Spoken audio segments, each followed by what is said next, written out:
The summer of 1885 brought financial ruin to hundreds of small homesteaders across the Dakota Territory when the bank in Deadwood called in loans early and demanded immediate payment. For most families, it meant losing everything they'd built through years of backbreaking labor. But for one wealthy rancher riding through the territory assessing potential land acquisitions, that summer of desperation would bring him face to face with something far more valuable than property. A beautiful young woman whose devotion to her father would capture his heart and change both their lives forever. Marcus "Blackjack" Garrett had built his cattle empire through a combination of shrewd business sense, ruthless negotiation, and the kind of calculated risk-taking that separated wealthy men from poor ones. At 37, he owned over 50,000 acres of prime grazing land, ran 10,000 head of cattle, and possessed the kind of wealth that made him one of the most powerful men in the territory. He was handsome, confident, and accustomed to getting whatever he wanted through the simple expedient of being willing to pay more than anyone else. But all his wealth and power had never brought him the one thing he secretly wanted most: a woman who would love him for who he was rather than what he owned, someone whose loyalty came from genuine feeling rather than financial calculation.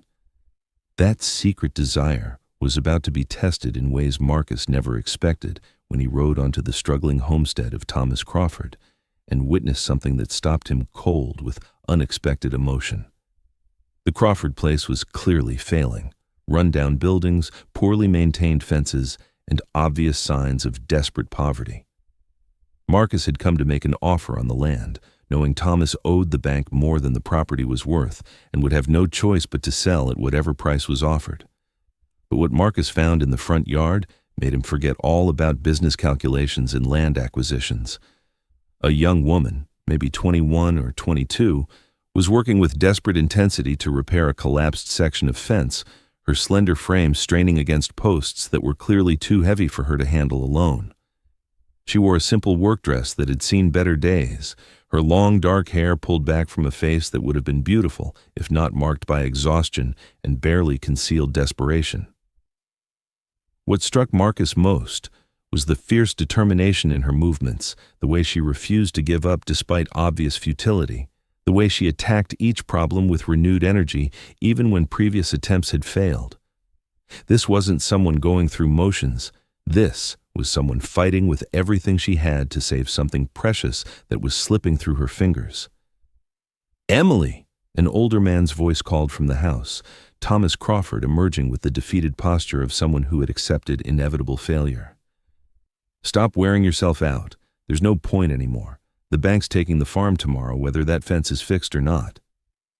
The young woman, Emily, straightened up, wiping sweat from her face with a dirt-stained hand. "I'm not giving up, Papa. There has to be something we can do, some way to earn enough money to make the payment. And that's when you realize this isn't just about a business transaction. It's about a wealthy man discovering that some things are more valuable than anything money can buy, which is exactly why you should hit that subscribe button right now, because watching how this rich cowboy falls for a devoted daughter and transforms both their lives will prove that the greatest fortunes are built not on land or cattle, but on love and loyalty freely given."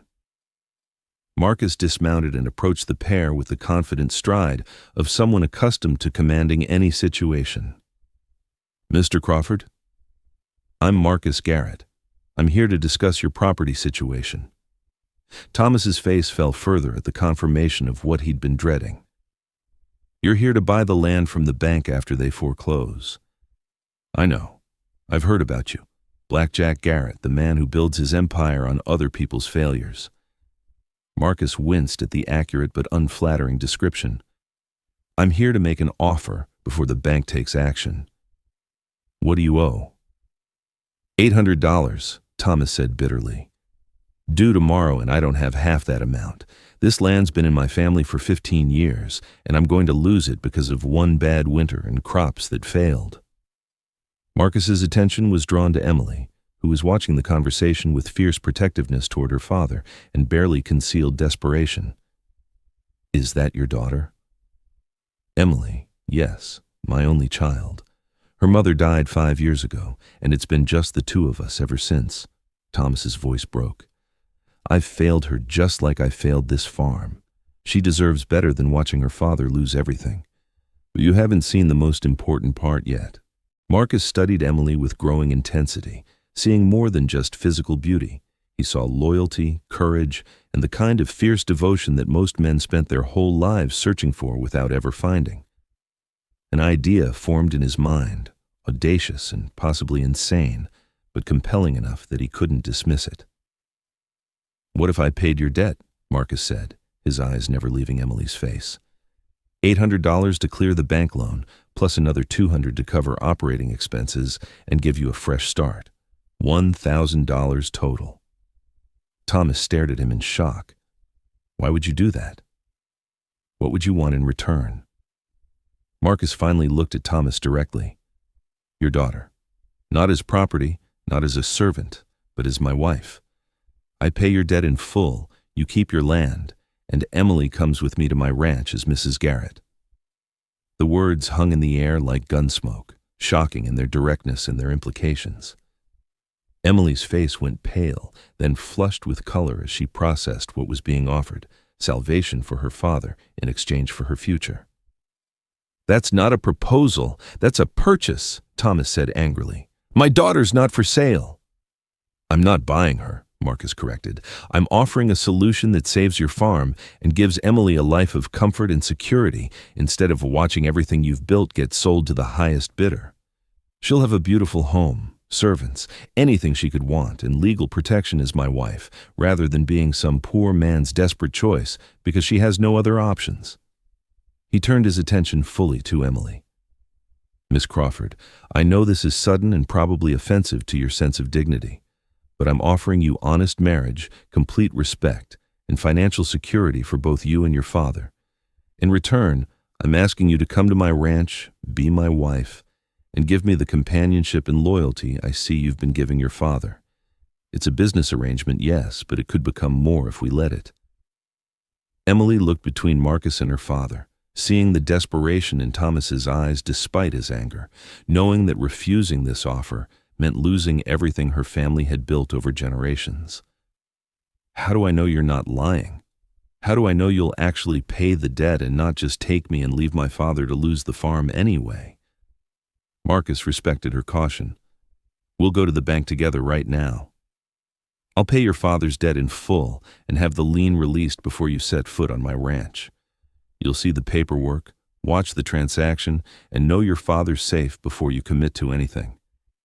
I'm asking you to take a chance on me, Emily, but I'm willing to prove I'm worth that chance. Wait. Don't miss what happens next. 3 hours later, Emily stood in the Deadwood Bank watching Marcus write a bank draft for $1,000, $800 to clear her father's debt, $200 as promised operating capital. She watched the bank manager stamp the loan as paid in full, watched her father receive the deed to his land free and clear of any liens, and understood that Marcus Garrett was a man who kept his promises. The debt's paid, Marcus said, turning to Emily. Your father's farm is secure. Now you have a choice to make, Miss Crawford. You can stay here and continue your life as it was, or you can come with me and see what we might build together. I won't force you, won't threaten your father's farm if you refuse, but I'm hoping you'll give us a chance. Emily looked at her father, seeing relief war with guilt in his expression. She knew Thomas would never ask her to sacrifice herself for his sake. But she also knew that life on a barely surviving farm would be hard, lonely, and unlikely to bring her opportunities for marriage to someone who could provide security. More than that, she saw something in Marcus's eyes that went beyond simple transaction, a loneliness that matched her own, a hunger for genuine connection rather than relationships built on financial calculation, a hope that maybe, just maybe, two practical people could build something real from pragmatic beginnings. I'll come with you, Emily said quietly, but I want something clear from the start. I'm agreeing to try being your wife, not to be your possession. If this marriage is going to work, it has to be built on mutual respect, and the possibility of real affection, not just legal contract and financial obligation. Marcus felt his heart race at her acceptance. Agreed. I want a partner, Emily, not a trophy or a servant. I want someone who challenges me, speaks her mind, and builds this empire with me rather than just benefiting from what I've already built. The wedding took place 3 days later, giving Emily time to prepare and say goodbye to her father. When she stood beside Marcus in front of the traveling preacher, wearing a new dress Marcus had purchased, simple but elegant, she made her vows with clear eyes and honest intent. Marcus Garrett, I'm marrying you to save my father and secure my own future, and I won't pretend otherwise. But I'm also marrying you because I see in you the possibility of something more than transaction. I see loneliness matching my own, ambition that could be channeled toward building rather than just acquiring, and the potential for a partnership that could become genuine affection if we're both brave enough to let it. Marcus's vows were equally honest. Emily Crawford, I'm marrying you because your beauty caught my eye, but your loyalty captured my heart. I've spent my life building wealth without finding anyone worth sharing it with. You showed me what real devotion looks like when you fought to save your father's farm, and I want that devotion directed toward building something with me. I promise to earn the loyalty I'm asking for, to prove every day that you made the right choice, and to transform this practical arrangement into something beautiful if you'll give me the chance. What you're seeing now is nothing compared to what comes next. The first months of their marriage were a careful dance of two strangers learning to build a partnership from practical beginnings. Marcus's ranch was indeed impressive, a sprawling operation with a beautiful main house, efficient operations, and clear evidence of his business acumen and success. But Emily quickly discovered that Marcus's empire was hollow in the ways that mattered most. His wealth had bought him labor but not loyalty, respect but not affection, success but not happiness. The ranch ran efficiently but felt more like a business than a home, and Marcus himself was clearly unused to the kind of genuine companionship she'd shared with her father. Emily set about transforming the ranch from cold efficiency into actual warmth, starting with the house but extending to the operation itself. She reorganized the kitchen into something functional rather than just expensive, created a system for treating ranch hands with dignity rather than just calculating their labor value, and most importantly, she began drawing Marcus out of the isolation his wealth had created. "Why did you really pay my father's debt?" Emily asked one evening as they sat together reviewing ranch accounts, a task she'd insisted on participating in rather than being excluded from as Marcus's previous relationships had been. Marcus set down his ledger, studying her face in the firelight. "Honestly, because watching you fight to save your father's farm reminded me of what I'd lost building mine. I spent so many years focused on acquiring and expanding that I forgot what I was building it all for. When I saw you refusing to give up despite impossible odds, fighting for someone you loved rather than something you owned, I wanted that. I wanted someone who would fight for me the way you fought for your father." "And now," Emily pressed, "am I what you expected?" "You're more," Marcus admitted. "I expected a beautiful woman grateful for rescue. Instead, I got a partner who challenges my business decisions, reorganizes my household, and makes me question whether building an empire was worth the cost if it meant doing it alone. You've made me realize that wealth without someone to share it with is just numbers on paper." Emily felt her carefully protected heart begin to soften toward this man who had essentially purchased her, but was proving to be far more complex than a simple transaction suggested. "I'm starting to care for you, Marcus. Not because you saved my father or because you're wealthy, but because underneath all that calculated business sense, you're lonely and kind, and far more gentle than you pretend to be." Their first real kiss happened that night, born not from obligation or transaction, but from genuine growing affection between two people, discovering they fit together in unexpected ways. As months turned into a year, Emily's transformation of the ranch became complete. The operation was more profitable than ever. Her insights into treating workers fairly increased loyalty and productivity. But more importantly, it felt like a home rather than just a business. Marcus began inviting neighboring ranchers over for social gatherings Emily organized, started investing in community improvements rather than just personal acquisition, and discovered that building relationships was more satisfying than building wealth.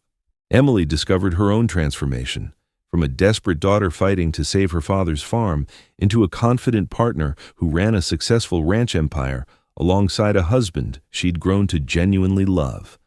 Her virginity, preserved by necessity and lack of opportunity on her father's struggling farm, she gave to Marcus on their first anniversary, not from obligation, but from genuine desire and affection that had grown from practical beginnings into something beautiful.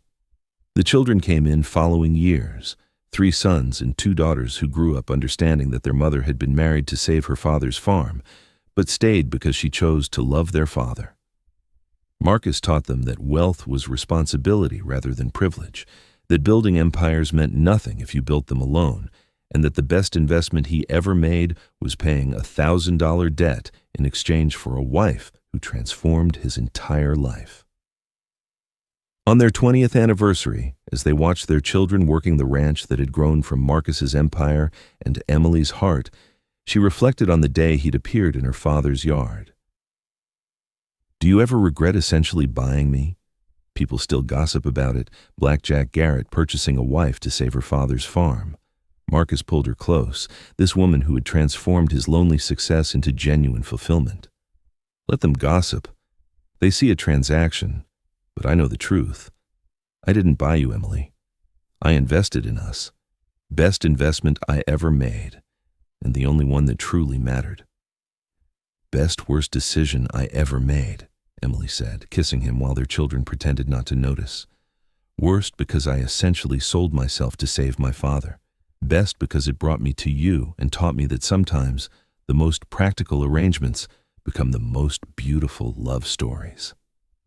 If this story moved you, if it reminded you that love can grow from the most practical beginnings and that the best partnerships are built on mutual respect rather than just financial calculation, then you've found your home. Subscribe to Wild West Romance Stories for more tales of practical arrangements transforming into genuine love, wealthy men finding what money can't buy, and devoted daughters discovering that sometimes sacrifice leads to unexpected happiness. From debt payments to family empires, every story proves that the greatest fortunes are measured not in land or cattle, but in love freely given and loyalty freely earned.